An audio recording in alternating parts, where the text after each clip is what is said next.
பக்கத்துல நீங்க ஒர்க் பண்றீங்க சார். இந்த பில்டிங் இந்த மாதிரி ஜாக்கி வச்சு இந்த மாதிரி பண்ணிட்டு இருக்காங்க. அதுக்கு முன்னாடி பார்த்துருக்கீங்களா? அது எப்படி இருக்கு பார்க்குறதுக்கு? இப்போ நம்ம ராமநாதபுரம் மாவட்டத்திலேயே வந்து இப்போ நம்ம டெய்லி நான் அந்த சைடு போவேன் வருவேன். ஒரு பில்டிங் வந்து ஒரு ரோடு மேலே போயிடுச்சு, அதுக்கு மேலே வந்து நம்ம ஒரு பில்டிங் ஏற்றி இது வரைக்கும் நான் பார்த்தது இல்லை. இப்போ வந்து பார்த்தீங்கன்னா ஒரு ஆச்சரியமான விஷயமா இருக்கு. நமக்கு ஒரு 38 வயசுக்கு ஆச்சு. ஒரு 6 அடி மட்டத்துக்கு வந்து அந்த பில்டிங்கை வந்து பிரைஸ் மட்டத்தில் கீழே இருந்து சாக்கி வச்சு ஏற்றி இவ்வளோ ஏற்றுறாங்கன்னா ஒரு நவீன டெக்னாலஜி எங்கேயே போயிட்டு இருக்குங்கிறது தெரியல. இதை முதல்ல நம்ம பார்க்குறோம். இது வந்து ஒரு வியக்கத்தக்கதாக இருக்குது. ஏன்னா ஜாக்கி நம்ம ஒரு காரோ இல்லை ஒரு லாரி ஏற்றப்போ போய் மிஞ்சி போனால் ஒரு 2 ஜாக்கி வச்சு ஏற்றுவோம். இது ஓவரால் டோட்டல் பில்டிங்கே ஃபுல் ஜாக்கி வச்சு ஏற்றுறது ஒரு வியக்கத்தக்கதாக இருக்குது. இதெல்லாம் இன்ஜினியர் இப்படி பண்ணுறாங்கிறத ஒரு ஆச்சரியமான விஷயமா இருக்குது. இது ஒரு நல்ல வரவேற்கக்கூடியதா. ஏன்னா அந்த பில்டிங்லாம் எனக்கு தெரிஞ்சு உடைச்சிட்டு அடுத்து தான் பிரைஸ் மட்டம் போட்டு ரோடு ஏறின்னு சொல்லி கட்டுற காலமாக இருந்துச்சு. அதை தாண்டி இப்போ உடைக்காம இப்படிலாம் ஏற்றலாங்கிறது ஒரு நல்ல ஒரு விழிப்புணர்வாக இருக்குது. எங்கள் சிவகங்கை மறை மாவட்டத்தில் பல இடங்களில் கட்டடங்கள் வச்சுருக்குறோம். அந்த கட்டடங்கள் எல்லாத்துலேயும் வந்துட்டு முதன்மையாக ராமநாதபுரத்தில் தான் நிறையா பில்டிங்ஸ் எங்களுக்கு இருக்குது. நம்ம சாலை மட்டம் எப்பவும் உயர்ந்துக்கிட்டே இருக்குது. அதை நம்ம ஒன்றும் குறை சொல்ல முடியாது, தடுக்க முடியாது. சாலை மட்டம் உயர்ந்த போது நம்ம வீடுகளோ கடைகளோ அந்த மட்டம் கீழே தணிஞ்சிருது. அதை எப்படி உயர்த்தலாம்னு சொல்லி யோசித்தான். எங்களுக்கு ஒரு அருமையான வாய்ப்பு வந்துச்சு. ஆனால் தொடக்கத்தில் ரொம்ப அச்சமாக தான் இருந்தது, எங்கேயோ நடக்குது அப்படின்ட்டு.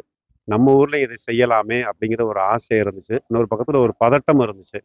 ஆனால் மன வலிமையோடு தொடங்கினோம். நல்ல சக்ஸஸ் ஆகிருக்குது. நல்ல பயனுள்ளதாக இருக்குது. எல்லாருக்கும் திருப்தி உள்ளதாகவும் இருக்குது. இது மாதிரி நம்ம வந்துட்டு நம்ம பகுதியில், நம்ம மாவட்டத்தில், அதுவும் நம்ம பின்தங்கிய பகுதியில் இது ஒரு அவேர்னஸ் ப்ரோக்ராமாக மக்களுக்கு கொடுக்கணுங்கிறதையும் எங்களுடைய உண்மையான நோக்கமாகவும் வச்சுருந்தோம். ஒரு பக்கத்தில் எங்களுடைய கடையை உயர்த்துறது, இன்னொரு பக்கத்தில் மக்களுக்கு ஒரு விழிப்புணர்வு கொடுக்கறது. அதை நல்லாவே கொடுத்துருக்குறேங்கிறத நம்புகிறோம். இதை பார்க்குற நீங்களும் உங்கள் வீடுகளை ஏதாவது உயர்த்தணுமா, நீங்கள் தாராளமாக இந்த இன்ஜினியரிங் சிஸ்டத்தை பயன்படுத்தலாம். அது நிச்சயமாக பயனுள்ளதாக இருக்கும் அப்படின்னு சொல்லி நான் நம்புகிறேன். எத்தனை ஃபாதர் உயர்த்திருக்கோம். இது செலவு வந்து கம்மியாகுமா? அந்த வீட்டு கட்டுறதை விட இந்த செலவு கம்மியாகிற மாதிரி இருக்குமா? நாங்கள் இப்போ வந்துட்டு 5 அடி உயர்த்தி இருக்கிறோம். 5 அடிக்கு திட்டமிட்டோம், 5 அடிக்கு உயர்த்தி இருக்கிறோம். நிச்சயமாக ஒரு கட்டடத்தை புதுசாக கட்டுறதை விட இந்த மாதிரி உயர்த்துறது ரொம்ப பொருளாதார அளவில் ரொம்ப பயனுள்ளதாக இருக்கும், ரொம்ப உதவியாகவும் இருக்கும். அதனால் அதை தைரியமாக செய்யலாம். எங்கெல்லாம் கட்டடம் பலவீனமாக இருக்குதோ அதையும் பலப்படுத்தியும் கட்டி கொடுக்குறாங்க. அதை பலப்படுத்தி கட்டி கொடுத்து அதை நல்லா உறுதிப்படுத்துகிறாங்க. அது நிச்சயமாக பயனுள்ளதாக இருக்கும். இது வந்து அந்த ஸ்ட்ராங்காக இருக்குமா? அந்த மாதிரி வெல்டிங் வச்சு பில்டிங்கை நல்லா உறுதிப்படுத்துகிறாங்க. புது கட்டடம் மாதிரியே கீழே அடித்தளம் எல்லாமே வந்துடுது. எங்களுடைய கட்டடத்திலோட கீழே கொஞ்சம் டேமேஜ் ஆகிருந்துச்சு. அது மண்ணுக்குள்ளே இருந்ததுனால எங்களுக்கு தெரியலை. இதனால நல்லா தெரிஞ்சு இன்னமும் கொஞ்சம் உறுதிப்படுத்தியிருக்கிறோம். சைடு சப்போர்ட்டு நல்ல உறுதியாகுது. மகிழ்ச்சியாக இருக்காங்க. ரொம்ப திருப்தி, ரொம்ப மகிழ்ச்சி. இது நம்ம பகுதிக்கு இன்னும் யாரெல்லாம் இது மாதிரி மனசுக்குள்ளே யோசிச்சுக்கிட்டே இருக்கிறாங்களோ எல்லாருக்குமே நல்ல ஒரு வாய்ப்பாக அமையும். பலரும் வந்து பார்த்து வேடிக்கை பார்த்துட்டு போயிட்டு இருக்காங்களே. நிறைய பேர் வந்து வேடிக்கை பார்க்குறாங்க, வீடியோ எடுக்கிறாங்க, விசாரிக்கிறாங்க, அட்ரஸ் கேட்குறாங்க. அதனால எங்களுக்கு ரொம்ப சந்தோஷம்.